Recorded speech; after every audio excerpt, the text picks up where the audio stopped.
বৃহত্তম সমুদ্র সৈকতে যে একটি ইসিআই লঙ্ঘন করে সেখানে একটি রাস্তা নির্মাণ করা হচ্ছে।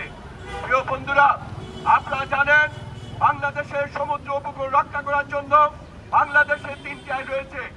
একটি হচ্ছে ইসিআই, আরেকটি হচ্ছে উপকূল সুরক্ষা আইন, আরেকটি হচ্ছে 1995 সালে গঠিত আমাদের পরিবেশ আইন। 3 আইনে স্পষ্ট লেখা হয়েছে উপকূলীয় এলাকায় কোনো কিছু করার আগে ইআইএ করতে হবে, এনভায়রনমেন্ট ইমপ্যাক্ট অ্যাসেসমেন্ট করতে হবে, তারপরে সেখানে বড় প্রকল্প নিতে হবে। বন্ধুরা, আমরা সেটি সরকারকে বলেছি। আমরা বলেছি বালিয়াড়িতে ইসিআইনে সম্পূর্ণভাবে কোনো কিছু করা নিষিদ্ধ রয়েছে, 300 মিটারের মধ্যে কোনো কিছু করা নিষিদ্ধ রয়েছে। তাছাড়া হাইকোর্টে 1918 সালে একটি রায় দিয়েছে, সেই রায়ে স্পষ্ট বলা হয়েছে বালিয়াড়ি উন্মুক্ত থাকবে।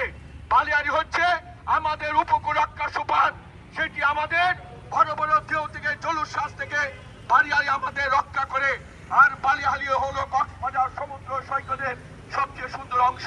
কিন্তু লোভের আশায় গত সরকারের মতো কিছু করলে উন্নয়নের বাধা আর সবকিছু উন্নয়নের নাম দিয়ে পরিবেশ প্রকৃতিকে ধ্বংসের নিচায় মেতে উঠেছে।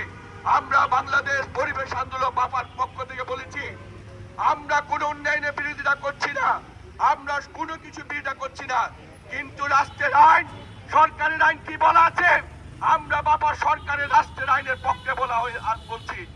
ইসি আইনে স্পষ্ট লেখা আছে বালিয়াড়িতে কোনো কিছু নির্মাণ করা যাবে না। আমরা সে আইন, সেই নীতিটা বাস্তবায়ন করার জন্য সরকারকে বলেছি।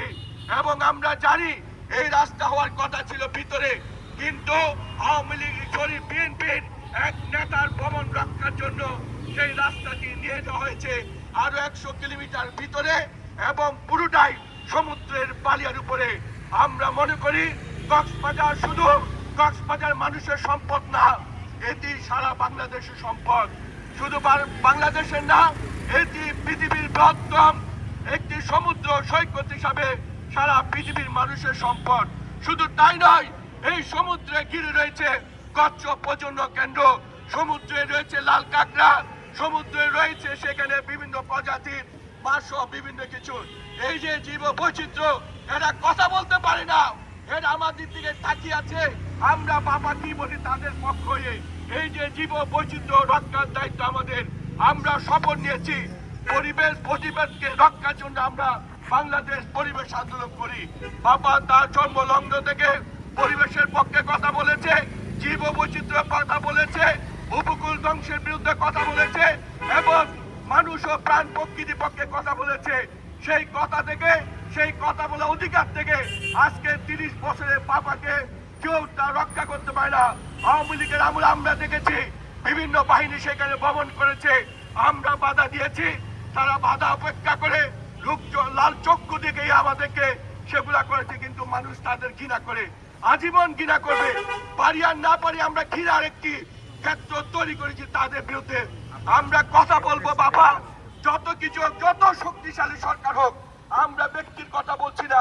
সরকার আইন করেছে, রাষ্ট্র আইন করেছে, ইসি আইন বলবৎ থাকলে ইসি আইনে যে লেখা আছে বালিয়াড়িতে কোনো কিছু করা যাবে না।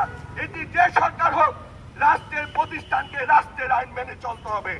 এবং পরিবেশ অধিদপ্তর রয়েছে, আপনারা জানেন স্বরাষ্ট্র মন্ত্রণালয় রয়েছে, পররাষ্ট্র মন্ত্রণালয় রয়েছে। আমাদের পক্ষে কাজ করার জন্য আমাদের তো মন্ত্রণালয় আছে, পরিবেশ ও জলবায়ু মন্ত্রণালয়। আমরা সেখানে চিঠি পাঠিয়েছি, মাননীয় প্রধান মন্ত্রীকে বলেছি দেখুন কিভাবে পরিবেশ ধ্বংস করা হয়েছে, এই আইন বদলান, ইসি আইন বদলান, আর যদি না বদলান তাহলে আইন মানতে হবে। রাষ্ট্রের গুরুত্বপূর্ণ জায়গায় দাঁড়িয়ে কেউ দেশের আইন রক্ষা করতে পারে না। সংবিধানের শপথ নিয়ে আইন লঙ্ঘন করবে, সেটা হবে না।